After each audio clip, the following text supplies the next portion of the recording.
सोनल सिंह जी पटना से। राधे राधे महाराज जी, आपके चरणों में कोटि कोटि प्रणाम। गुरुदेव, क्या शरणागत भक्तों को भगवान सिर्फ आध्यात्मिक सफलता पाने में सहायता करते हैं, भौतिक सफलता पाने में भी? अगर चाहे तो भौतिक सफलता भी देते हैं, ना चाहे तो नहीं देंगे, क्योंकि भगवान की आराधना झूठी वस्तु नहीं देती। अब आप बताइए कि आपने भगवान की आराधना की, आपको पूरी विश्व की जो जो चाहत किए वो सब मिल गई, फिर इसके बाद मरने का समय आया तो आपके पास क्या वस्तु जाएगी? तो ऐसी वस्तु सत्य सच्चिदानंद भगवान की आराधना से मिलना सौभाग्य है क्या? अब हमारी बात बताओ। सुंदर पति मिल गया आराधना की, सुंदर पुत्र मिल गए, मकान बढ़िया बन गया, कई गाड़ियां हो गई, इसके बाद हमारे मरने का समय आ गया तो जो हमारा तन था वो भी छूट गया और सब छूट गया, तो बोलो तुम्हारे पास बचा क्या? यदि भगवत आराधना का फल लौकिक उन्नति केवल मानी जाए तो मरने के बाद फिर क्या बचा हमारे पास? तो झूठा ही तो रहा। तो भगवान सच्चिदानंद अपने भक्त को झूठे पदार्थ नहीं देते, जब वो मांगता है तब फिर दे देते हैं। जैसे एक दिन द्वारिका में रुक्मिणी जी महालक्ष्मी का अवतार है, द्वारिकाधीश भगवान को भोग अर्पित किया तो ऐसे करके ऐसे हो गए। तो रुक्मिणी जी ने देख लिया कि ये स्थिति तब होती है प्रभु की जब कोई भक्त भूखा होता है। तो उनका प्रभु ऐसे से मुझे पता ये तो चल गया कि कोई भूखा है, पर कौन ऐसा भक्त है जो आपका भक्त है और भोजन नहीं मिला? तो उन्होंने कहा सुदामा, कई दिन हो गए उसके घर में भिक्षा ही नहीं मिली। तो कहा प्रभु आपका भक्त और मैं आपकी सेविका हूं, आप आदेश कीजिए लोक की लोक संपत्ति वहां पहुंचा दूं। तो कहा वो इच्छा रहित है, इसलिए मेरी सामर्थ्य काम नहीं करेगी। भक्त इच्छा करे लौकिक वस्तु की तो मैं दे सकता हूं, अगर वो कामना ना करे तो प्रभु अब दोबारा हम ये नहीं देख सकते कि आप ऐसे दुखी हो जाए। तो उन्होंने कहा कि आप जाओ और इच्छा पैदा करो। तो बोले सुदामा के तो हृदय में पैदा ही नहीं कर सकते, क्योंकि जो निष्काम हृदय है, जहां भगवत प्रेम है, वहां इच्छा नहीं। श्री कृष्ण श्री कृष्ण श्री कृष्ण इतने में मगन रहते सुदामा जी। तो उनका उनकी पत्नी के हृदय में पैदा करो। तो भगवान भिक्षुक बन के गए और कहा भिक्षाम दे।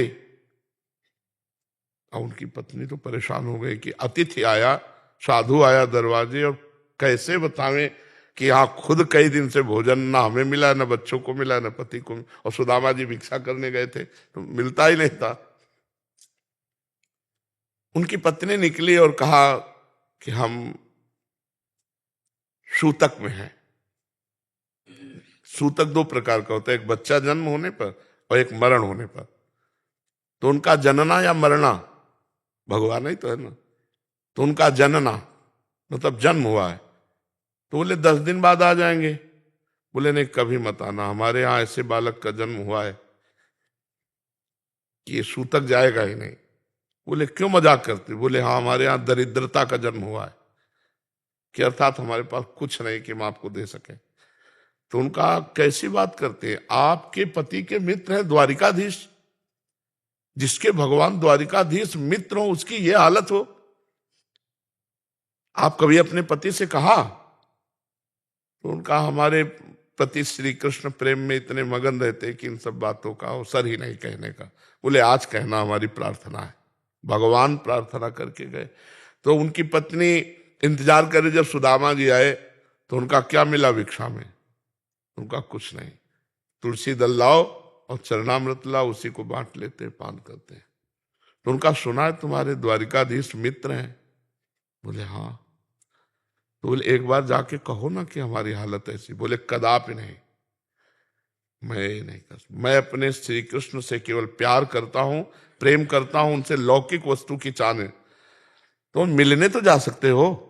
उसने विचार किया अगर ना भी मांगेंगे तो हालत देखकर दया तो आ जाएगी ना, तो कुछ ना कुछ दे देंगे। तो उनका मिलने तो जा सकते हो। बोला मिलने तो जा सकता हूं, पर दोस्त के पास जाए या गुरु के पास जाए या बेटी के यहाँ जाए तो कुछ लेके जाना चाहिए। जैसे बेटी के यहाँ जाए कुछ लेके। गुरु के पास है तो भाव में पत्र पुष्प जो वैसे, और अपने मित्र के पास जाए, बोले शास्त्री आज्ञा है तो क्या भेंट लेके जाऊं। उनका भेंट तो देखो फिर मांगती है, तो कई घरों में मांगा तो दिया नहीं। एक घर में जो पछोरने के बाद चावल टूटे हुए होते ना, वो उन्हें तंदुल कहते हैं, टूटे हुए चावल ऐसे इतने से फटे कपड़े में बांध के भगवान के लिए भेंट में। जब वहां बहुत बड़ा प्रसंग है पर हम प्रधान प्रसंग, जब वहां पहुंचे तो द्वारपाल हड्डी हड्डी सुदामा जी की फटे कपड़े, कहां से आए हो। तो उनका ये सम्मत पूछो, तुम केवल इतना बता दो जाके कि सुदामा नाम का तुम्हारा मित्र आया है। तो द्वारपाल देख रहे मित्र कहाँ, द्वारिकाधीश और कहा ये भिक्षुक, भला इसे मित्र देखे गए। मित्र तो समानता होती है।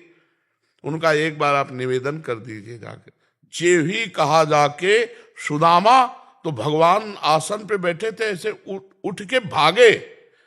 तो द्वारपाल आश्चर्य मान रहे कि ब्रह्मा जी आए, शंकर जी आए, तो भी ड्योढ़ी पर खड़े रहना पड़ा, और भगवान बाद में उनको बुलाए, ऐसे भागे कभी नहीं। और ये भिक्षुक को देख के भागे।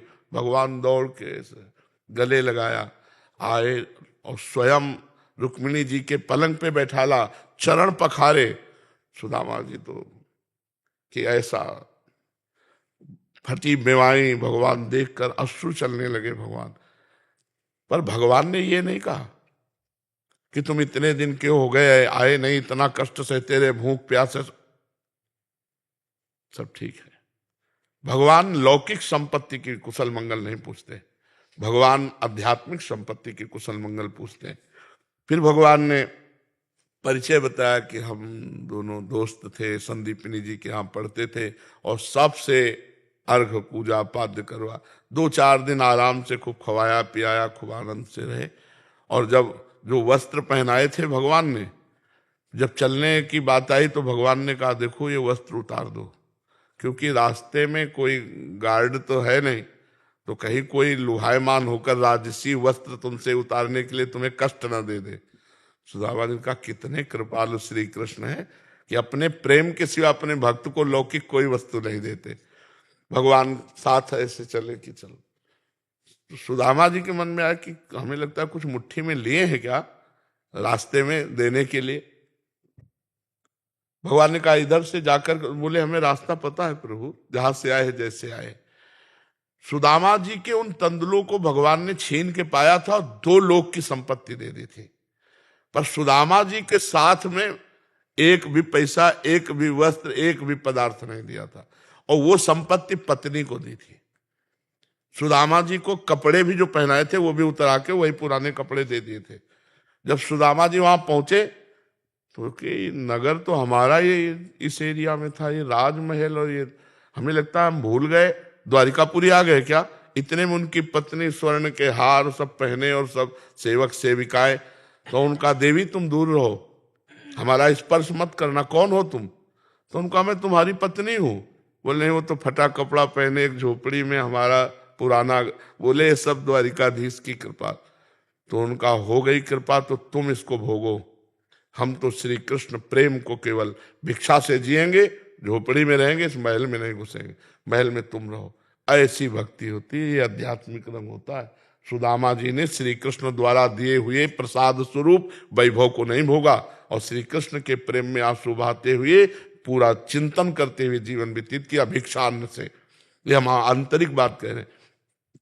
आप यदि चाहेंगे तो भगवान आपको दे देंगे, लेकिन क्या ये चाह सही अच्छी है। अमूल्य भगवान का भजन करके हम नाशवान वस्तुएं मांगे, ये तो हमारे प्रारब्ध से मिल ही जाएंगी। जैसे ना चाहते हुए प्रारब्ध से हम दुख भोगते हैं, ऐसे ना चाहें तो भी हमें सुख भोगना पड़ेगा। इसके लिए हम क्यों चाह करें प्रभु से, ये मांगो भगवान से कि भगवान जो प्रारब्ध अनुसार दुख सुख आवे हैं उसे हमें भोगने की सामर्थ्य दो, और सदैव आपका चिंतन करें, केवल आपसे प्यार हो बस, और कुछ नहीं। आपसे प्रेम हो, आप हमें एक बार दर्शन दो, एक बार हमसे मिलो। तो ये बात तो अध्यात्म में कि आप मुझे अमुक अमुक वस्तु दे दो, पदार्थ दे दो, तो सब यहीं रह जाएंगे, ये शरीर भी यहीं रह जाएगा। तो हम अमूल्य नाम को बेच करके क्या खरीदा? मान लो आप हीरा ले जाओ और हीरे के बदले में कबाड़ लाद के लाओ, तो आपको कोई बुद्धिमान कहेगा क्या? तो नाम रूपी हीरा, भगवान का भजन रूपी हीरा, अध्यात्म रूपी हीरा से ये कबाड़ खरीदो। यहाँ कौन सी वस्तु हमारे साथ जाएगी? ये शरीर भी तो नहीं जाएगा, जिसे बहुत प्यार करते हैं, अपनी आत्मा मानते हैं इसे, ये भी तो धोखा दे देगा। तो और कौन संग जाने वाला है? यार हमें लगता है भजन का फल है भगवान से प्रीति होना, भजन का फल है इस संसार से वैराग्य होना, भजन का फल है परोपकार की भावना में खूब आनंद में जीवन व्यतीत करे, दूसरों से सुख लेने की भावना का त्याग हो जाए। तो ये भोगों की बात तो मुझे समझ में नहीं आ रही कि भगवान की कृपा से हमें भोग प्राप्त हो। क्यों? आपको बात समझ में आ रही? और अगर चाहोगे तो भगवान जो इच्छा करी हो मन माही, हरि प्रसाद कुछ दुर्लभ नहीं। भगवान की कृपा प्रसाद से कोई दुर्लभ थोड़ी। ध्रुव जी भगवान का परम पद भी प्राप्त किए और राज्य भी प्राप्त किए। प्रहलाद जी भगवान का परम पद प्राप्त किए, राज्य भी प्राप्त किए। अम्बरीश जी चक्रवर्ती सम्राट भी थे और भगवान के प्रेमी भी थे। विभीषण जी भगवान का परम पद भी प्राप्त किए और राज्य भी प्राप्त किए। अगर थोड़ी भी लालसा है तो भगवान वो इच्छा पूरी कर देंगे और भगवान भी मिलेंगे। तो हमें लगता है सर्वज्ञ भगवान से लालसा क्यों करें? जब वो कह रहे हैं योगक्षेमम वहाम्यहम, तो भैया हम तो ऐसे हैं, आप देख लो क्या देना है और क्या लेना है वो आप समझ लो। जो लेना हो सो उठा लो और जो देना हो सो दे दो। आपके हम आपके, नाथ सकल संपदा तुम्हारी, मैं सेवक समेत सुतनारी। बढ़िया आनंद से काहे को मांगोगे भगवान से? काहे को मांगे? अच्छा ना मांग पूरी करें, वो सर्वज्ञ हैं कि इसको दे देंगे तो ये बावरा हमारा भजन ही छोड़ देगा। तो आपकी श्रद्धा फिर कम हो जाएगी कि हम इतना भजन करते हैं, भगवान से मांगा और फिर अगर सही ज्ञान के मार्ग में ना चलो तो अश्रद्धा पैदा हो जाए। जी। हिमांशु मिश्रा जी काशी से। राधे राधे महाराज। राधे राधे महाराज जी। महाराज जी, इस शरीर को 2 साल पहले तक भक्ति करना, मंदिर इत्यादि जाना औपचारिकता लगता था, लेकिन जैसे जैसे आपके सत्संग का सानिध्य मिला, भक्ति मार्ग का असली मतलब समझ में आया। महाराज जी, आपके श्रीमुख से सुना है, कबहू मन रंग तुरंग चढ़े, कबहू मन सोच करे धन का, कबहू मन नारी प्यारी लगे, कबहू मन त्याग करे बन का। महाराज जी, ये सारी चीजें इस शरीर के साथ भी होती हैं। महाराज जी, ऐसे में कैसे मन को नाम जप में लगाएं? क्यों? जुबान से लगाओ। उपांशु में बड़ी सामर्थ्य है मानसिक तक पहुंचने की। मानसिक का तात्पर्य है मन के द्वारा जप करना। तो मन जब लग जाएगा तो संकल्प विकल्प सोचेगा ही नहीं, इधर उधर की बात सोचेगा ही नहीं। पर इतना पवित्र करने के लिए उपांशु का मतलब होता है ऐसे, हमारी जबान हिल रही लेकिन क्या हम कह रहे हैं ये पता नहीं। तो अब जैसे समाज में है तो हम राधा राधा राधा राधा ऐसे नहीं जप सकते, क्योंकि एक व्यवहारिकता भी होती है, अपनी बात को छुपाया जाता है। हम कीर्तन करते हैं तब तो बात अलग है, लेकिन जैसे हम जप कर रहे हैं तो इसको छुपा के करें। महाराज जी, जब कभी भी नाम जप करते हैं तो लगता है पूरा ब्रह्मांड का मतलब सारा प्रॉब्लम दिक्कत पूरा अभी आ जाएगा। हाँ, क्योंकि वो मन के छुपे हुए विकारों को निकालता है ना, इसलिए घबराने की जरूरत नहीं। गंदगी साफ हो रही तो अच्छा लगना चाहिए ना, पर वो मन में जब विषय आते हैं तब जलाते हैं और जाते हैं तब जलाते हैं। ये जलन ही है। कभी सुख नहीं मिला आज तक किसी को विषयों से, तो इसलिए हिम्मत करो। जैसे कांटा लगे तो दर्द होता है और निकाला जाए तो दर्द होता है। तो जब ये गंदे विचार निकलते हैं तो जला के निकलते हैं, ऐसे नहीं निकलते हैं। जैसे स्वर्ण का दोष जलने से नष्ट हो जाता है ना, ऐसे ही जब जलन होती तो ये दोष नष्ट हो जाते हैं। स्वर्ण को पवित्र करने के लिए कसौटी पे कसा जाता है, आग पे तपाया जाता है। तो ऐसे ही हमारा जब नाम चलता है मन में तो मन से विकार भागते हैं और साधक उस समय परेशान हो जाता है कि यार जब नाम जप नहीं कर रहे थे उसके समय इतने पाप की बातें नहीं आती थी। डरो मत, वो आ नहीं रहे, वो नष्ट हो रहे हैं, वो जा रहे हैं। बहुत आनंद का विषय है बच्चा, बहुत आनंद। जब मन लग जाता है ना तो बोलना भार पड़ता है, नहीं तो बस यही लगता है चल रहा, चुपचाप सुनते रहो। अंदर आनंद जो आता है यही आनंद है। भोगों में आनंद थोड़ी, रुपया में आनंद थोड़ी, पद प्रतिष्ठा में आनंद थोड़ी। मान लिया आप बहुत बड़े पद में, मरोगे तो है ही है, पद लाद के ले जाओगे क्या? ऐसा थोड़ी है कि आप राजा बन गए तो राजा ही बन करके तुम्हारा स्वागत होगा। नहीं नहीं, धर्म के अनुसार चलोगे तो चाहे जो भी आप हो, आपका मंगल होगा, चाहे जहां चले जाओ। तो जब हम नाम जप करते हैं तो अनेक जन्मों के संस्कार हमारे मन रूपी चिप में जमा है। अब नाम भगवान उसे निकाल निकाल कर डिलीट कर रहे हैं। जैसे मोबाइल का मैसेज डिलीट करना हो तो आता है ना, अमुक नंबर अमुक नंबर। तो काम के, क्रोध के, लोभ के, मोह के, मद के, ईर्ष्या द्वेष के, इन सब के मैसेज हमारे अंदर हैं। तो जहां भजन में बैठे तो वही सब बातें आती हैं। आ नहीं रहे, जा रहे हैं। ये जब जानोगे तो अंदर आनंद रहेगा, मन जलेगा, यार ये कब हटे और हम आनंदित हो। एक दिन हट जाएगा पर लंबा समय लगेगा। पातंजलि जी ने लिखा है, सातु दीर्घ काल निरंतर सत्कार सेवितो दृढ़ भूमि। जो दीर्घ काल तक निरंतर आदर सहित नाम जप करता है तो उसका हृदय दृढ़ हो जाता है, अचल हो जाता है, पवित्र हो जाता है, एकाग्र हो जाता है। बड़ा आनंद का विषय है।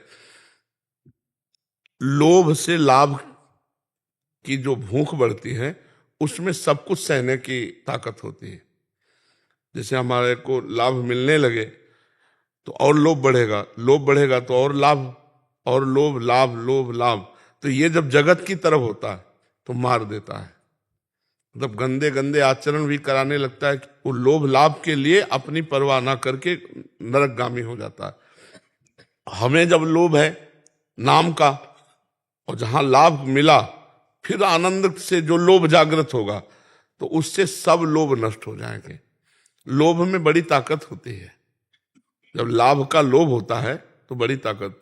धूप का समय था, निकलना मुश्किल था, ऐसी गर्मी, और एक लेबर ऊपर चढ़ करके धूप में लाद के ले जा रहा था तो वो बीड़ी पीने लगा। तो उसका मैनेजर होता है, कौन होते हैं वो, ठेकेदार, वो आके उसको गाली देने लगा। और ये हम हितधाम में जब थे तो देखा, जब वो चला गया तो हमने कहा आपने पलट के जवाब नहीं दिया। बोले अरे महाराज हम जवाब देते, गरीब आदमी शाम के 500 रुपया मिलता है, वो भी नहीं देगा तो घर में रोटी कैसे।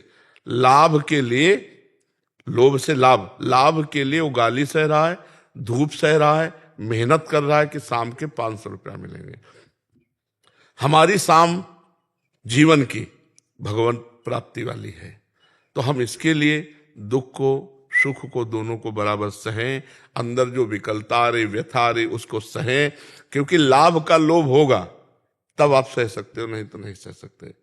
जब ये हो कि हमें भगवत प्राप्ति रूपी लाभ मिले, हमें आनंद रूपी लाभ मिले, हमें शांति रूपी, देखो रुपया पैसा भोग सामग्री से किसी को शांति नहीं मिलती, किसी को परमानंद नहीं मिला आज तक।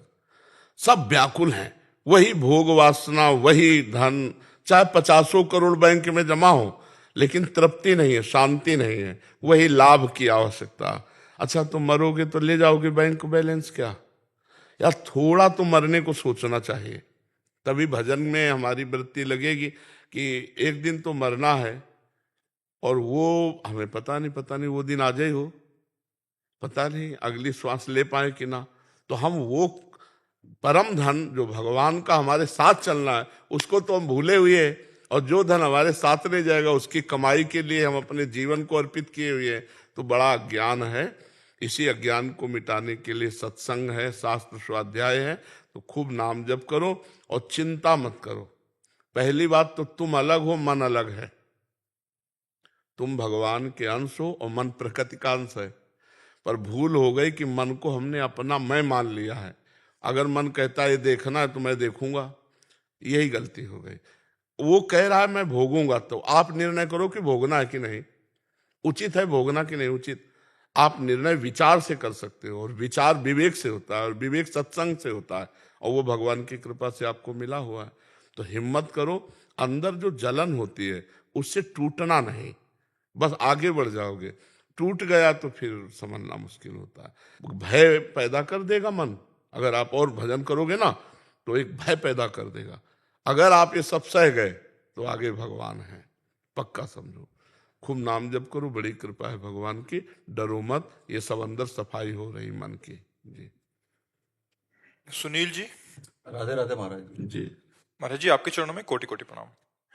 महाराज जी अगर हम जीवन में कष्ट सहते हुए भी प्रभु कृपा का अनुभव करें कि उन्होंने ही संभाल रखा है, तो क्या इसका अर्थ यह है कि हमारे कष्ट हमारे पूर्व जन्म के कर्मों को नष्ट कर रहे हैं और प्रभु हमारे साथ हैं, या फिर जो कष्ट प्रभु कृपा से कम हुए वो हमें आगे जाकर कर्मों के हम आपको बताएं प्रभु कृपा क्या है। जैसे बच्चे को ऑपरेशन करवाना है तो माँ पैसा देगी डॉक्टर को, अपनी गोद में ले जाएगी और डॉक्टर को समर्पित करेगी और प्रार्थना करेगी। बालक को लगता है माँ बड़ी निर्दयी है, पैसा दे के हमारा छेदन भेदन करवा रही हो, हमको इसको दे रही, अपनी गोद से हटा रही, लेकिन उसमें माँ का बहुत बड़ा दुलार छुपा हुआ है, क्योंकि वो फोड़ा उसको विशेष कष्ट देगा। ऐसे ही भगवान अपने भक्त के जो पाप रूपी फोड़े हैं उनका ऑपरेशन स्वयं करवाते हैं अपनी दृष्टि में, और उसको आंतरिक बल देते हैं जिससे वो सह जाए। महाराज जी, कष्ट जो अपन को अभी कट रहे हैं अभी, वो बाद में भोगने पड़ सकते हैं? नहीं नहीं नहीं नहीं, बिल्कुल क्लियर होता चला जा रहा। नाम जप करते हो? हाँ, क्लियर, एकदम क्लियर। और जहां 100 थप्पड़ लगने होंगे वहां 10 में निपटा देंगे, 90 माफ कर देंगे। जैसे एक बाल्यावस्था से भजन कर रहे थे, फिर आगे चलकर संत बने, तो बहुत समय भजन करते हो गया था। तो गंगा के किनारे और शालिग्राम भगवान को स्नान कराने वाले ही थे कि 90 लोग, एक दल आ रहा था चोरों का, उन्होंने कहा मारो इस बाबा जी को, और घेर लिया। कोई लाठी डंडा फरसा भाला सब लिए हुए। तो उन्होंने कहा भैया हमने क्या अपराध किया है? और कुछ नहीं, मारो इसको। तो उन्होंने भगवान का ध्यान किया, तुरंत उनका 2 मिनट दे दीजिए, और भगवान से कहा प्रभु जब से मैंने शुद्ध संभाली आज तक कोई पाप नहीं किया, ना थे 90 लोग आकर के मार रहे हैं प्रभु, इसका क्या? तो भगवान आंतरिक प्रकट हुए और कहा तुम्हारे 90 महत अपराध ऐसे थे कि तुम्हें 90 बार जन्म लेना पड़ता और एक एक के मारते। ये मेरे भजन का प्रभाव है कि 90 एक साथ आक्रमण करेंगे और ऐसे तुम्हारी मृत्यु होगी जैसे हाथी के गले से फूलों की माला गिरे तो उसे पता भी नहीं चलता। तुम हमारे ध्यान में मगन हो जाओ, शरीर को भोगना पड़ेगा। तो जो 90 बार जन्म लेकर के मरना था वो 90 एक बार में पूरा कर देते हैं, और उनको कुछ पता भी नहीं चला, स्वप्नांतर की तरह एक स्वप्न से दूसरे स्वप्न में ऐसे उनका ध्यान भंग हुआ और भगवान के धाम में शरीर छूट गया।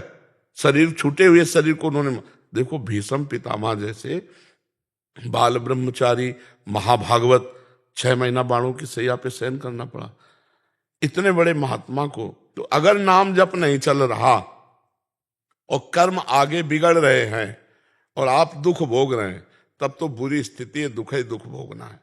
अगर भजन हो रहा है तो आगे के सब जितने कर्म आपके गलत भी हो जाएंगे उन सबको बराबर कर देगा, जला के राख कर देगा, संचित को भस्म कर देगा जो जमा है, और प्रारब्ध को भोगने के सामर्थ्य दे देगा। भगवान के नाम में बड़ी सामर्थ्य है, इसलिए विचलित मत होना। बिल्कुल बिल्कुल करेक्ट, जो हमारा प्रारब्ध है वो भोगा करके नष्ट हो रहा है, हम पवित्र होते जा रहे हैं, और जो संचित है वो भगवान के नाम से भस्म हो जाएगा। जो क्रियमाण है, नया कर्म है, वो निष्प्रभावित हो जाएगा, वो हमको बांधेगा नहीं, हम जीवन मुक्त हो जाएंगे। इसीलिए कहते हैं भजन करो, भजन नहीं, कोई साथ देने वाला नहीं। मान लो रुपया कोई लगा सकता है, तुम्हारे पास बैठ सकता है, लेकिन तुम्हारी पीड़ा को, अंदर जो तुम्हें पीड़ा हो रही, चिंता हो रही, शोक हो रहा है, घबराहट हो रही है, उसको कौन हटाएगा? उसको भगवान हटाएंगे। हम कह रहे हैं कि मानव विश्व की संपत्ति है, लेकिन क्या करेगा? मान लो आपका किडनी फेल, लीवर फेल, अब जो आप भोग रहे हो कष्ट, तो कोई कह सकता है कि मैं आपके तौल भर रुपया लगा सकता हूं, लेकिन रुपया से दूर होगा क्या? प्रारब्ध भोग तो है। हाँ, मन भगवान में लग गया, अब दूर हो जाएगा। मन आनंदित है, शरीर पीड़ा में है तो आनंद है, और अगर शरीर स्वस्थ है और मन विषयाकार है तो वो इसे ही भोग रहा है, जल रहा है, अशांत है। इसलिए बहुत अच्छा नाम जप करते रहो और धैर्य पूर्वक प्रारब्ध को भोगते रहो। तो भजन करने वाले का सबसे बड़ा सुख ये होता है कि भारी विपत्ति और दुख में भी भगवान मन को अपने पास रखते हैं, और मन ही से सुख दुख का अनुभव होता है। सावई मना कृष्ण पदारविंद हो, यदि मन भगवान के चरणारविंद में लगा है तो दुख क्या करेगा? दुख कुछ नहीं कर सकता। अच्छा, अपने को मृत्यु लोक में जब जन्म मिला है तो दुख मिलेगा, पक्का दिन है तो रात मिलेगी, तैयारी कर लो। अभिमान मत करो कि आज मैं बहुत सुखी हूं, कल ऐसा दिन आएगा कि रोते नहीं बनेगा, इसलिए कल की तैयारी कर लो।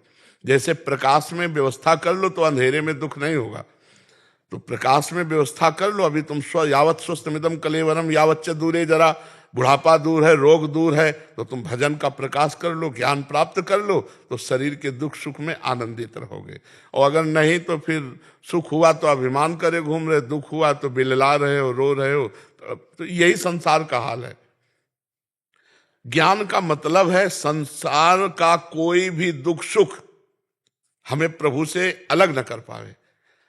त्रिभुवन की राज्य लक्ष्मी देने पर भी भगवान का विस्मरण न हो, ऐसा सुख, और शरीर पे आरा चलाने का अवसर आ जाए तो भी भगवान का विस्मरण न हो, महापुरुषों ने दिखा दिया है। ऐसा सुख भगवान देते हैं। गुरु अर्जुन देव जी, उनको तपते हुए तवे पे बैठाल कर ऐसे तप्त बालू डाली जाती, वो यही कह रहे थे, वाहे गुरु तेरा किया मीठा लागे, हरि नाम पदार्थ नानक मांगे। बोलो, ऐसी स्थिति में क्या कह रहे हैं?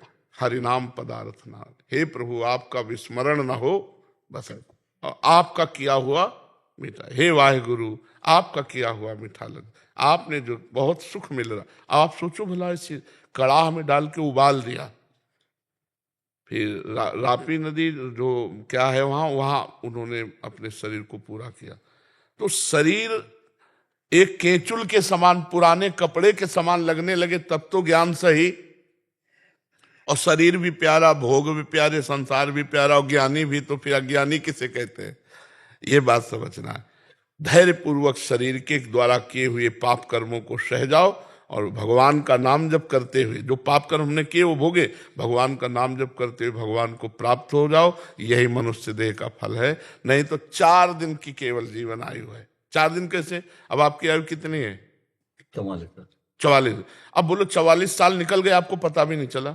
ऐसा लगता है कि अरे यार अभी तो हम आए हैं संसार में, और कितने वर्ष हैं या मिनट है कुछ पता नहीं। और यहां से जाना कोई साथी नहीं, कोई साथी नहीं, शरीर भी यही रह जाएगा। तो बुद्धिमानी है कि यहां से वो कमाई करो जो ले चलो। वो है परोपकार, वो है नाम जप, वो है भगवान का गुणगान, भगवान की लीला कथा सुनना, उनका चिंतन। और इससे मनुष्य बेपरवाह है। जो ले चलना है उसकी परवाह नहीं है, और जो नहीं ले चलना है उसी की परवाह और चिंता में पूरा जीवन व्यतीत कर रहा है। नहीं कर रहा है।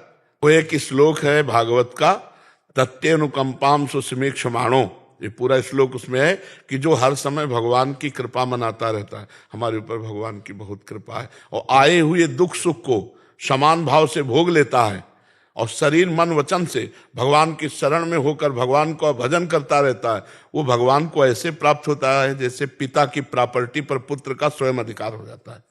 बस ऐसे चलो, एक कुछ समय रह गया है, जीवन के कुछ क्षण है, वो हमें पता नहीं। वो रामकृष्ण हरि भजते हुए राधा राधा भज, हम कह रहे इसमें क्या लगता है? मान लो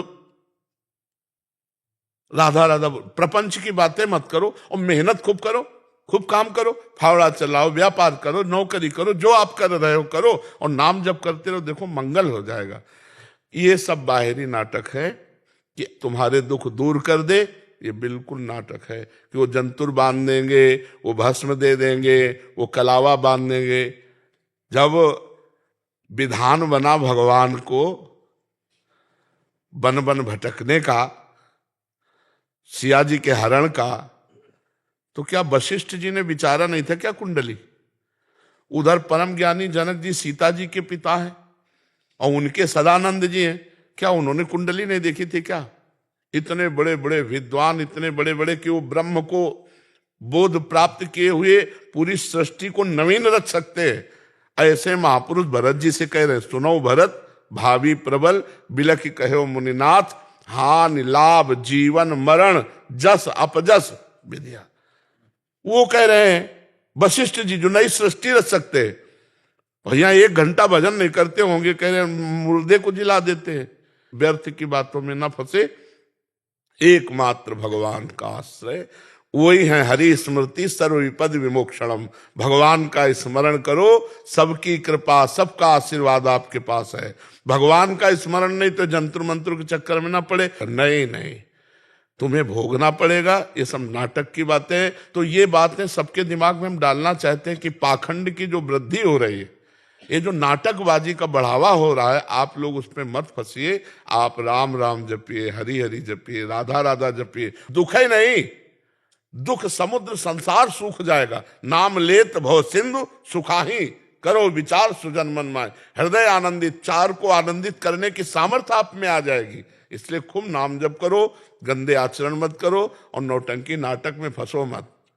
किसी के सामर्थ्य नहीं, कि बड़े बड़े ऋषि मुनियों ने ऐसा करके नहीं दिखाया। आप हमें एक भी ऋषि का नाम बताओ जिसने किसी को भी ऐसे किया हो कि भाई वहां भीड़ लगती थी और सबके रोगों नष्ट कर देते। ऐसा नहीं है। क्योंकि आप इतने से समझ लो, दशरथ जी के द्वारा अपराध बना ना, श्रवण कुमार का वध हुआ, तो उनके माता पिता दुखी होकर बोले जैसे मैं तड़प रहा हूं ऐसे तुम तड़पते हुए प्राण हुआ ना। राम जी के पिता थे। तो हम ये समझाना चाहते हैं कि अपने कर्मों का भोग अवश्य में वो भोक्तव्यम। तो भैया जो हमने बोया है वो हम काट रहे हैं। किसी अब नाम जप करके हम अगली फसल संभाल लें, नाम जप करके हम गोदाम में आग लगा दें, नाम जप करके आए हुए प्रारब्ध को सह लें। ये बात समझ लें। अभिमन्यु जी उड़ीसा से। राधे राधे महाराज जी, आपके चरणों में कोटि कोटि प्रणाम। महाराज जी, माता पिता का शासन न होने के कारण और गलत संगत होने के कारण मदिरा और मांस और गलत आचरण हो रहे हैं। गुरुदेव कृपा करें, इसको त्यागना चाहता हूँ। सुधारो। नए बच्चे हो, गलत आचरणों में चले गए, अब आपको ही संकल्प करना पड़ेगा। देखो, कोई किसी को सुधार नहीं सकता। अगर हम सुधरना चाहें तो सहयोग मिल सकता है, वाणी का, आत्मबल का, तपस्या का बल मिल सकता है। लेकिन हम ना सुधरना चाहें तो हमें कोई नहीं सुधार सकता। इसलिए आप सुधरना चाहो तो आज से नियम लो कि आप ऐसे कार्य नहीं करोगे। लीजिए नियम कि मैं आज से शराब नहीं पीऊंगा, मांस नहीं खाऊंगा। अगर ब्याह हुआ तो अपनी पत्नी के भाव को छोड़कर अन्य किसी माता बहन की तरफ काम भाव से नहीं देखूंगा। लो नियम। शराब नहीं पीऊंगा, हाँ मांस मच्छी नहीं खाऊंगा। हाँ, और किसी माता बहन की तरफ गंदी दृष्टि से नहीं देखूंगा। ठीक है। मतलब श्री हरिवंश महाराज, मैं उनका भाई है, मैं मतलब साथ में इसी शरीर का भाई है। मतलब हम लोग नाम जप करते हैं गुरुदेव, मतलब ये भाई है। मैं बोला गुरुदेव से जाके मिलेगा तो मदिरा मांस छोड़ देगा ना। मैं बोला मतलब आप बोले गुरुदेव वो जो गलत होगी तो आप सुधार सकते हैं गुरुदेव, इसके लिए आपके पास लाया है गुरुदेव। नहीं, सुधारने को बच्चा हमारे पास कोई रिंच थोड़ी है, हमारे पास वाणी है, आपको मानना है। अब जैसे ये कह रहा कि हाँ नहीं खाएंगे, अब ये जिद ले ले, संकल्प ले ले, प्रतिज्ञा कर ले, तो भगवान इसको सामर्थ्य देंगे, निकल जाएगा। हजारों भाई लोग ऐसे निकल गए। हमारे पास कोई, हाँ हमारे पास कोई ऐसा थोड़ी कि हम जादू जानते, ये ड्रामेबाजी नहीं। हमारी बात मानो तो भगवान कृपा करेंगे। साधु संग से बुद्धि पवित्र होती है, उनके वचनों का हम पालन करें तो अध्यात्म में चल देंगे, सतमार्ग में चल देंगे। ऐसा कोई नहीं कि वो चमत्कारिक है, चमत्कार करके शराब छुड़ा देते, ऐसा कुछ नहीं। आप बात ना मानो तो देख लो, आप कसम खाने के बाद भी पियोगे। आप मान लो तो अब आपको फिर प्रेमानंद दिखाई देगा। जब ठहरे नहीं, बाबा के सामने हमने कसम खाई थी, हम नहीं पिएंगे, ये बात आ जाएगी। अब कोई जादू चमत्कार थोड़ी इसमें संत वाक्य के प्रति आपका समर्पण है, संत वाक्य के प्रति आपकी श्रद्धा और विश्वास है। तो ठीक है बच्चा, पक्का। देखो, यहां कहकर फिर झूठ मत बोलना, क्योंकि वृंदावन धाम है। जब किसी से पक्का बोलवाना होता है तो कहा जाता है मंदिर में चढ़ जाओ, नहीं कहा जाता। तो यहाँ मंदिर क्या है, तो भगवान का धाम है, जहां बैठे हो यहाँ झूठ मत बोलना। ठीक, हाँ यहाँ तक आए हो तो अब गलत कार्य मत करना। और नाम जप करो। नाम जप करते हो? नाम दे दो उनको। हाँ, राधा राधा राधा राधा नाम जप करो। नाम जप से तुम्हें सामर्थ्य मिलेगी। हाँ ऐसा। अरे बच्चा, इसमें जीवन तुम्हारे ही आनंद में रहेगा। पर वही 40-50 रुपया लाके माता पिता के चरणों में अर्पित करो, सेवा करो तो अच्छा रहेगा। अब गंदी बात मत करना जी। आस्था नागर जी, कोटा राजस्थान। महाराज जी, आपके चरणों में कोटि कोटि प्रणाम। महाराज जी, मन जैसे वातावरण में रहता है वैसा ही व्यवहार करने लग जाता है। महाराज जी, ऐसे में कैसे अपने मार्ग पर चलें? नाम नाम नाम पाहरु दिवस निश, ध्यान तुम्हार कपाट। देखो, लंका में नाम जप करके विभीषण जी सुरक्षित है, लंका में महाभागवत विभीषण जी हैं, जिसका प्रमाण स्वयं भगवान दे रहे। विभीषण जी से कह रहे तुम सरीखे संत प्रिय मोरे, धरो देह न यान हो। तुम्हारे जैसे संतों के लिए मैं अवतार धारण करता हूं। विभीषण जी को भगवान श्री राम जी ने संत कहा, विभीषण जी को भगवान शंकर ने संत कहा। जब रावण ने लात मारी और विभीषण जी ने हाथ जोड़कर कहा तुम पितु सरिस भले मोहि मारा, तो कैलाश से बोल पड़े भगवान शंकर, उमा संत कही है बड़ाई, जो मंद करत जो करे भलाई। ये देखो ये विभीषण संत है। तो लंका में जब संत हो सकते हैं नाम के प्रताप से, तो फिर आप विचार करो लंका में जानकी जी कैसे सुरक्षित हैं। नाम पाहरु दिवस निशि, ध्यान तुम्हार कपाट, लोचन निज पद जंतित, जाहि प्राण के बाद। नाम रक्षा कर रहा है, इसलिए हर जगह जहां भी जाओ, चाहे जितना बड़ा कुसंग हो, यदि नाम जप चल रहा है तो तुम्हारे ऊपर कोई असर नहीं होगा। अगर नाम जप नहीं है तो फिर तो असर हो ही जाएगा वातावरण का। जैसा संग होता है वैसे ही रंग चढ़ता है। तो नाम जप ना भूलना, और किसी भी संग में चले जाओ। हम कह रहे हैं अगर तुम दोस्तों के साथ फिल्म देखने जा रहे हो, अब तुम काउंटर पे अंगूठा रख लो, राधा राधा राधा, एक भी रंग नहीं चढ़ेगा, और आपको जलन होगी कि मैं इनके साथ क्यों आ गया। और नाम जब छोड़ दो तो आपको अच्छा लगने लगेगा। नाम जब करोगे तो जो असत क्रियाएं वो अच्छी ही नहीं लगेंगी। आप देख लो नाम जब करते हुए, आप राधा राधा राधा मत छोड़ना। और कोई भी भोग हो आप देखो तो आपको कोई स्वाद नहीं मिलेगा, क्योंकि असलियत प्रकाश पड़ रहा है। अब रस्सी में सांप समझ में नहीं आएगा, क्योंकि प्रकाश है, रस्सी रस्सी समझ में आएगी। तो ये भोग असत है। जब नाम चिंतन होगा तो कोई भी भोग आपको सुख नहीं दे पाएगा, केवल नाटक मात्र रहेगा। वही परमहंस है जो भोगों की इच्छा नहीं करता और भोगों को नाटक मात्र भोगता है। जैसे मान लो गृहस्थ है, अब वो पारिवारिक सब सुख है, वो केवल नाटक मात्र करता है, वो जीवन मुक्त हो जाएगा। गृहस्थी में रहते हुए भी संत है। जो इच्छा करके राग पूर्वक भोग भोगा जाता है वही बंधन कारक होता है। जो इच्छा रहित भगवान के चिंतन से युक्त, वो भोग भोगते हुए भी भोग उसको कभी परास्त नहीं कर सकते। वो भोग राग नहीं पैदा कर सकते, आसक्ति नहीं पैदा कर सकते। तो जो रहीम उत्तम प्रकृति का कर सकत कुसंग, चंदन विष व्यापत नहीं, लपटे रहत भुजंग। चंदन में सांप लपटे रहते तो चंदन अपना गुण शीतलता उसको देता, ना कि विष चंदन में आ जाता है। तो ऐसे ही यदि हम नाम जप कर रहे हैं, उत्तम स्वभाव वाले हैं, तो हम किसी भी वातावरण में रहे कोई फर्क नहीं पड़ता। अगर नाम जप नहीं तो फर्क पड़ जाएगा। वातावरण का अपना प्रभाव होता है। भोजन शुद्ध और नाम जप, आप संसार पर विजय प्राप्त कर लेंगे। अगर नाम जप नहीं, भोजन अशुद्ध है, तो फिर वैसे ही बुद्धि हो जाती, वैसे ही बुद्धि हो जाती। ओमेंद्र खत्री जी, राधे राधे। महाराज जी आपके चरणों में कोटि कोटि प्रणाम। महाराज जी, निरंतर प्रयास करने के बाद भी अगर परिणाम विपरीत आए और विपरीत परिणाम आने के बाद भगवान का निरंतर विचार आए, तो क्या हमें और उस तरफ प्रयासरत रहना चाहिए या फिर वो प्रयास छोड़ देना चाहिए? अब इसमें यह देखना पड़ेगा कि वो आपका धर्म है करना, जिसे आप वो कह रहे हैं, वो क्रिया क्या धर्म है करना, तो फिर उसका प्रयास करना चाहिए, छोड़ना नहीं चाहिए। अपने धर्म को स्वधर्मो निधनो श्रेया पर धर्मो भयावह।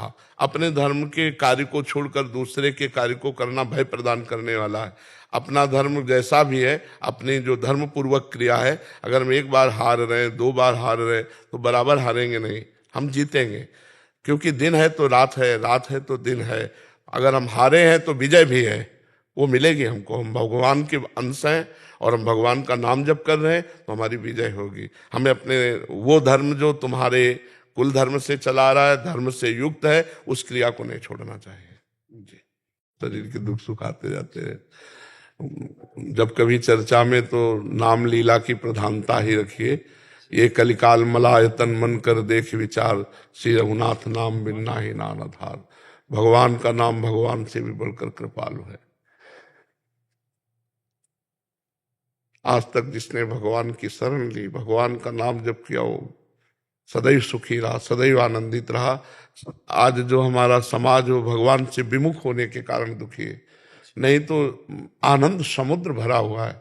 भगवान के जो नाम है ना, इनमें आनंद भरा हुआ है। बस उस आनंद को लूटने के लिए हम नाम में एक बार मन लगाने की कोशिश करें।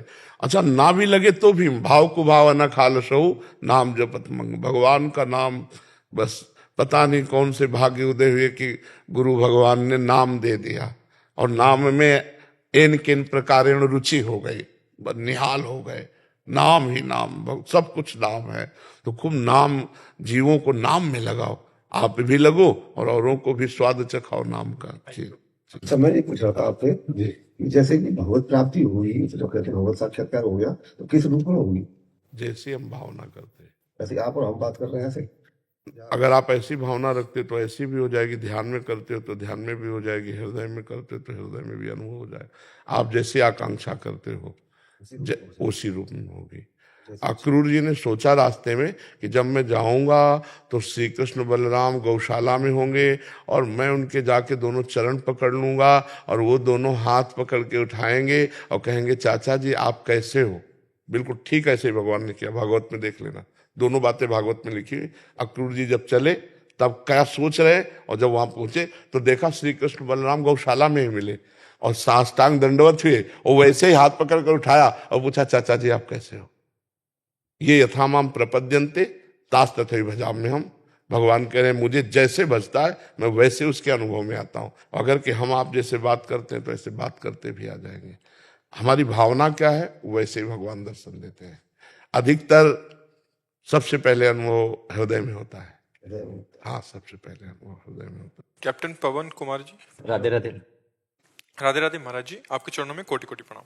महाराज जी, आर्मी की नौकरी के दौरान हमें मिलिट्री एरिया में काम करना पड़ता है जहां आतंकवादी भी होते हैं। उसी दौरान किसी आदमी पर शक होने पर सच बुलवाने के लिए काफी सारे तरीकों का इस्तेमाल करना पड़ता है। उस दौरान दी गई यातनाएं किसी बेकसूर को मिल जाएं तो क्या उस पाप की सजा उसका प्रारब्ध होगा, उसका प्रारब्ध होगा, उसमें प्रारब्ध में फंस जाएगा। जैसे आपका तो उससे कोई वैर है नहीं, आप राष्ट्रीय सुरक्षा के नियमानुसार उस क्षेत्र में पाए गए व्यक्ति को शंका की दृष्टि से देखकर निशंक होने के लिए आप कई प्रकार के दंड विधान करके जब देख लिए कि नहीं ये अपराधी नहीं है तो अब आप जाइए। तो ये जो उसको मिला है उसका पूर्व का किया हुआ कोई पाप है जो प्रारब्ध उसको फंसा दिए और वो दंड होगा, पक्का समझो। इसमें कहीं किंचन मात्र कोई संशय नहीं है। और ये तुम्हारा अधिकार है। जैसे मान लो क्षेत्र है, अब आप बॉर्डर के क्षेत्र में किसी तरह बिना किसी प्रयोजन के पाए गए तो दंड तो बाद की बात, शंका ज्यादा हो जाए तो गोली भी मार दी जाएगी। तो आप उस क्षेत्र में गए कैसे? मान लो आपका प्रारब्ध पहुंचाया तो आपको भोगना पड़ेगा। फिर हमारा कोई नवीन नहीं, आप अपने अधिकारानुसार कानून के क्षेत्र में अगर आए हुआ व्यक्ति है और आपको शक हो रही है कि तो आप उसमें अगर ढिलाई करेंगे तो आपको गोली मार देगा। क्या पता आप आ कैसे गए इस अधिकार क्षेत्र में। लेकिन महाराज जी वो दिमाग से नहीं जाता है जब वो नहीं हटाना चाहिए, इसको विवेक रखो ना, हटाना चाहिए। आप देखिए अधर्म के पक्ष में द्रोणाचार्य जी हैं, वही द्रोणाचार्य जी हैं जिन्होंने प्रत्यंचा चढ़ाना सिखाया था अर्जुन को। भीष्म पितामह जिन्होंने अंगुली पकड़ के चलाना सिखाया था। कृपाचार्य वही कृपाचार्य है जो गोद में बैठ के दुलार करते थे। और जब अधर्म के पक्ष में हो गए तो धर्मात्मा अर्जुन ने भगवान श्री कृष्ण के इशारे पे इन सब को ढेर किया, अपने ही बाणों से भीष्म पितामह को गिराया। और धृष्टद्युम्न ने महाराज भगवान श्री कृष्ण के इशारे पे युधिष्ठिर से कहा बोलो, जो बोले सो अश्वस्थामा। विचार नहीं कर सके थे। युधिष्ठिर जी ने कहा अश्वस्थामा हतो नरो या कुंजर, वो सुन नहीं पाए, उतने में शंख बजा दिया भगवान ने, तो वो विषाद में गला कटवा दिया। तो देखो आप जिस क्षेत्र में हो वहां दया बहुत बड़ी चूक हो सकती है, हमारे राष्ट्र के लिए, हमारे समाज के लिए और आपके जीवन के लिए। तो उसमें आपको अपने कर्तव्य का पालन करने में बिल्कुल दया नहीं दिखानी चाहिए और बिल्कुल शोक नहीं करना चाहिए, क्योंकि आप किसी निजी प्रॉपर्टी रक्षा के लिए बात नहीं कर रहे हो, आप किसी निजी सुख के लिए नहीं कर रहे हो, राष्ट्र सुख के लिए कर रहे हो। और फंसेगा वही जिसका प्रारब्ध है। पूरा कांटों से निकल जाए, अगर प्रारब्ध नहीं तो कहीं कांटा नहीं चुभेगा। और अगर चोट लगनी है तो गद्दा पड़े होंगे, फंस के ऐसे गिरोगे कि तुम्हारी चोट लग जाएगी। तो पक्की समझो जो कर्ता का विधान है, जो कर्ता का विधान है वो वैसे ही उसको भोगना। वो कोई पाप किए है पूर्व का, उसको वो दंड मिलेगा, पक्का समझो वैसे ही दंड। हम कई बार बता चुके हैं कि कुछ ऐसे पाप हैं जिनको कानून के द्वारा दंड नहीं मिला, तो वो जमा है ना। अब तो दो कानून है, एक है भारतीय कानून जो आपको प्रमाण सहित दोषी पाने पर दंड देगा। अब आप निर्दोष हैं और आपके प्रमाण दोष के युक्त हो गए, तो इसमें भागवतिक कानून में आपका जो पूर्व पाप कोई नहीं जानता उसका दंड है।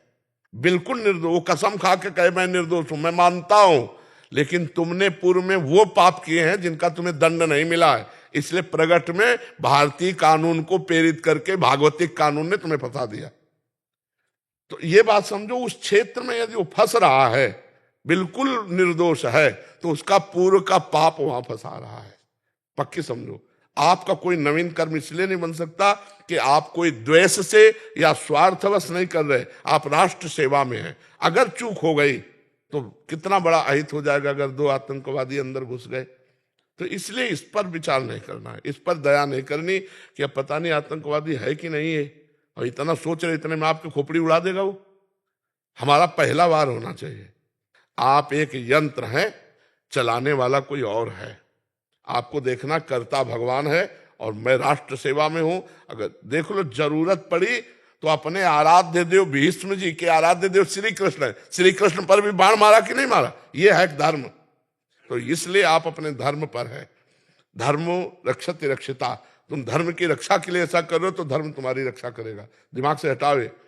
हाँ, नहीं तो ये मतलब आपको परेशान कर देगी।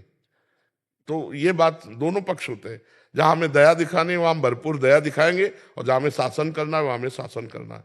तो आपके हृदय में शासन की प्रधानता होनी चाहिए, दया एक कोने में रखी रहे, जहां जरूरत है वहां दया, और जहां शासन की जरूरत है इस तरह की जो मन प्रश्न देना बुद्धि उसको काट करो।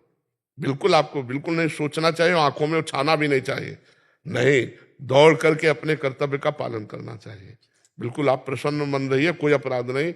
अच्छा, इसमें यह ना समझिए कि हम केवल बातें बनाते हैं, ऐसा नहीं होता। उत्तर देने वाले को नरक मिलता है अगर गलत उत्तर दे, ऐसा कोई खिलवाड़ नहीं है।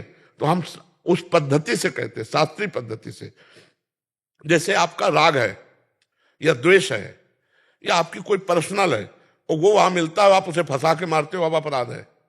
आप तो जानते भी नहीं उस व्यक्ति को, और उस क्षेत्र में मिलता है, तो अपने कर्तव्य का पालन करने के लिए जो दंड का प्रयोग है वो तुम्हारे लिए कोई प्रायश्चित नहीं बनेगा, वो तुम्हारे लिए कोई नया कर्म नहीं बनेगा। युद्ध करने में जैसे लाखों के गले उड़ाए जाते हैं तो वो कोई हिंसा नहीं होती। ऐसे तुम किसी एक को गोली मारो 302 में फंसोगे, लेकिन आप युद्ध क्षेत्र में खड़े हो और विपक्ष के आप हजारों को मार दोगे, तो ना भागवतिक कानून में आप अपराधी हो और ना भारतीय कानून में अपराधी हो, क्योंकि आपका कर्तव्य है, आप अपने कर्तव्य का पालन कर रहे हैं। बस समझ रहे हैं आप? जी महाराज। मोहित गर्ग जी आगरा से। राधा वल्लभ शेरवंश महाराज जी। महाराज जी 6-7 महीनों से यूट्यूब के माध्यम से आपसे जुड़ा हूं। महाराज जी, परिवार में काल सर्प दोष, पितृ दोष है, इसके लिए हम क्या उपाय करें? प्रभु के पास होकर भी कोई भी दोष, शुक्र शनिचर राहु केतु, कुछ किसी की ताकत नहीं कि भगवान के नाम जप करने वाले का बाल बांका भी कर सके। सीम की चाप सके को तासु, बड़ रखवार रमापति जासु। और भगवान से विमुख हो तो चाहे जो कुछ कर लो, तुम्हारी जो विपत्तियां हैं, तुम्हारी जो दुश्चिंताएं हैं, तुम्हारे अंदर जो उद्विग्नता है, तुम्हारे जो विघ्न है, वो बने ही रहेंगे, पक्का समझ लो। कहा हनुमंत विपत्ति प्रभु सोई, जब तब सुमिरन भजन न होई। जब तक भगवान का भजन नहीं करोगे तो ये सब सरकारी आदमी है, ये सरकारी आदमी आकर विघ्न डालते रहते हैं, क्योंकि सरकार की संपत्ति है। तुम्हारा शरीर, तुम्हारा मन, तुम्हारा जीवन सब कुछ भगवान का है, और तुम भगवान का भजन न करके मनमानी आचरण करोगे तो ये ग्रह नक्षत्र सब जो भगवान के चरणों से विमुख है वो कुछ भी कर ले, कभी शांति को प्राप्त नहीं होगा। और जो भगवान का भजन करता है तो कोई भी उसके साथ कुछ कर ले, उसका कभी बाल बांका नहीं कर सकता। काल सर्प दोष, शनि और भी ग्रह नक्षत्र जो पे कृष्ण चरण मन अर्पित तो करी हैं का नवग्रह रंग, ये कुछ नहीं कर सकते। महाराज जी ऐसा था, कुंडली देख के किसी ब्राह्मण ने बताया था। भैया हम ज्यादा किसी के विषय में नहीं बोलेंगे, कुंडली बिछा करके और ठीक ठीक करके दे दे कि आप मूल भागवत करा लें महाराज जी घर पे। भगवान की प्रसन्नता के लिए करो कि हे भगवान, आपकी प्रसन्नता के लिए मैं भगवत चरित्र का गान करवा रहा हूं, तो सब ठीक हो जाएगा। जहां पर कृपा राम की हुई ता पर कृपा करे सब कोई। ग्रह नक्षत्र कोई भी भगवान का जो आश्रय लिए हुए है, नाम जप कर रहा, घर में 10 मिनट नाम कीर्तन करो, और अगर कोई घर में दोष रह जाए तो हमें बताना। हाथ तक लाए हैं, आगे भी वही ले जाएंगे। भगवान का भरोसा रखो।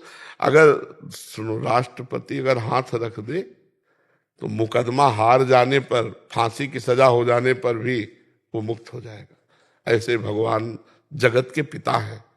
हम भगवान का भजन कर रहे हैं तो सब अच्छे आचरण करो, किसी को दुख मत दो, नाम जप करो। पूर्व का किया हुआ पाप आएगा, हमें दुख देगा, पर हम परास्त नहीं होंगे।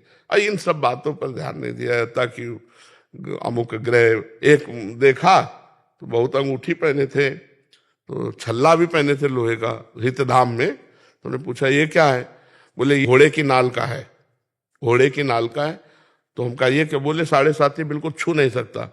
घोड़े के नाल ठोक करके 50 किलोमीटर उसको दौड़ाया जाता है, इतना बोझा ढोता है, उस नाल से तुम दुख से बच जाओगे?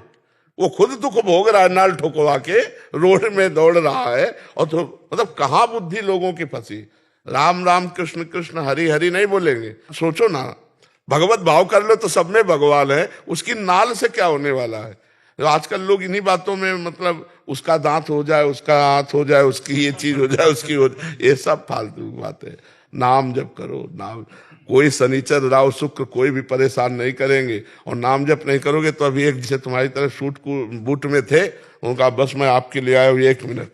हम कहा बताइए? बोले पत्नी ने मार के भगा दिया है, अब आप रख लीजिए। सोचो, एक कुत्ते को पुचकार कर तुम ऐसे देखो तो पूंछ हिलाने लगेगा, मतलब वो अधीनता जानता है प्रेम की।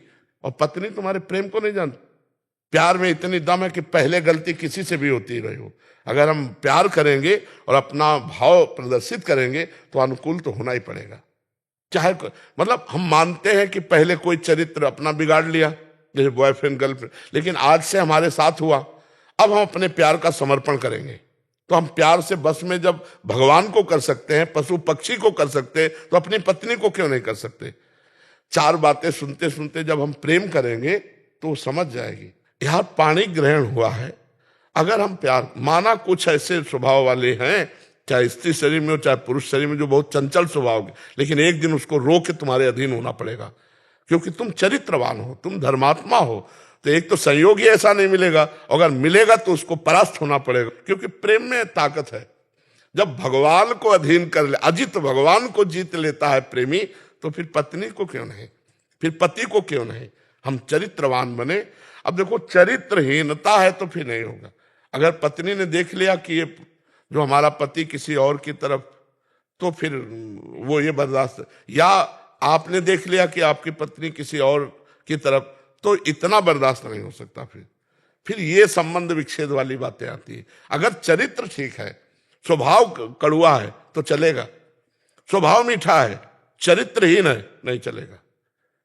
और आज हम इसीलिए बहुत दुखी होते हैं कि हमारी समाज में जो गर्लफ्रेंड बॉयफ्रेंड चला है, ये बहुत हीनता का चला है। इसमें मतलब पति पत्नी के प्रेम होने में बड़ा संदेह है, क्योंकि वो 4-5 को गर्लफ्रेंड बना के आया, या 4-5 को बॉयफ्रेंड बना के आई, ब्रेकअप, बॉयफ्रेंड, फिर ब्रेकअप, फिर तो अब ये जब आएगी तो वही ब्रेकअप का स्वभाव बना रहेगा, वही स्वभाव, और उसके धर्म को मतलब हानि पहुंचेगी पक्का। इसलिए अब ये नए बच्चों में बचाया जाए गर्लफ्रेंड बॉयफ्रेंड, नहीं तो ये यही दशाएं होंगी। धर्म से चलने वाला जीवन सुखी होगा, अधर्म से चलने वाला दुखी होगा, ये पक्का परिणाम है। 4 दिन भले अधर्म सुखी दिखाई दे, परिणाम में वो दुखी हो जाएगा। राधा राधा राधा राधा राधा राधा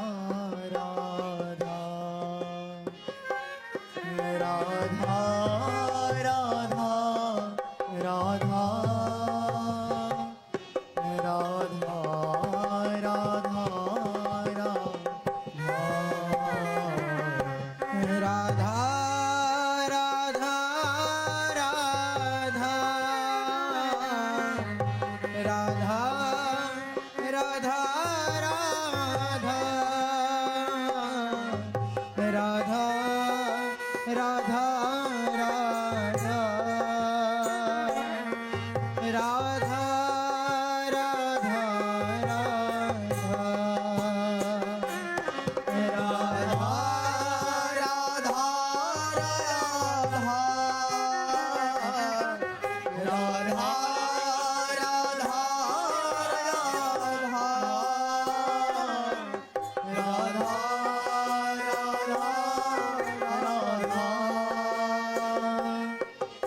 राधा राधा राधा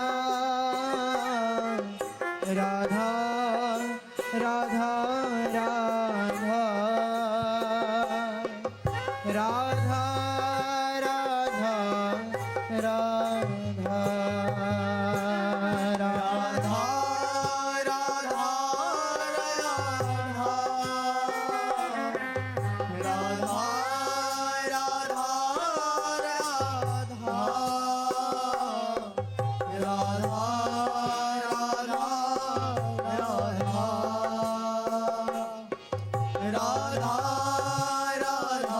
राधा राधा श्री राधा